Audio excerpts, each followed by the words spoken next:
All right, Josh, we are going to close this out by bringing up the big uglies, the offensive linemen. Look, you were there. It's kind of tough. I didn't see much from the offensive linemen because I think most of that happened on my wife's birthday, which was Sunday, and she really frowns upon me watching the combine on her birthday. I don't know why. I'm just like, look, there's dudes running around tight shirts. It seems like right up your alley. Wasn't buying it, so it didn't happen. So why don't you tell me, give me two winners and a loser from the offensive line. Yeah, so for the offensive line, I have to look at Taliese Fuaga, the offensive tackle from Oregon State. I thought he did fantastic in the on-field drills. When you're talking about the top offensive tackle prospects in this class, it's always been Joe Alt from Notre Dame and Olu Fashanu from Penn State. And for me, it's still Alt as that OT1, but I think there's room in the conversation for Fuaga as being the second-rated offensive tackle and a top 10 pick in this draft class. Just a mauler at the right tackle position, somebody that's going to bury you in the run game if you allow him. You have to, you have to strap up your pads every single time you get out there. Make sure your mouth guard is in because he's going to bring it every single play.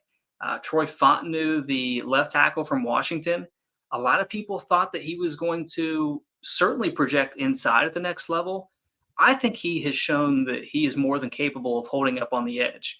At least give him that opportunity initially. And then if it doesn't work out, you've got yourself a fantastic guard. But what he did in the on-field drills, I thought was incredibly crisp and incredibly clean. Had good pad level. So I think he's a player that is going to be taken in the top 20 all day long. As far as players that, maybe could have helped themselves a little bit more, I don't necessarily know that it's someone that hurt themselves as much as it was just how well others performed, and that's Fashanu.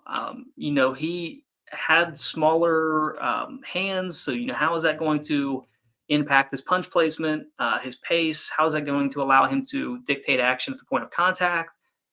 When you look at what Fuaga and Joe Alt and J.C. Latham measured like a pterodactyl in this draft class, Amarius Mims looked like a Greek god.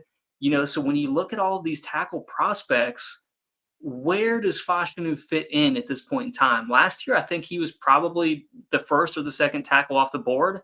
Now, in a very deep tackle class, you're talking about the possibility that he's the fifth tackle off the board, which, in the grand scheme of things, is a lot of money.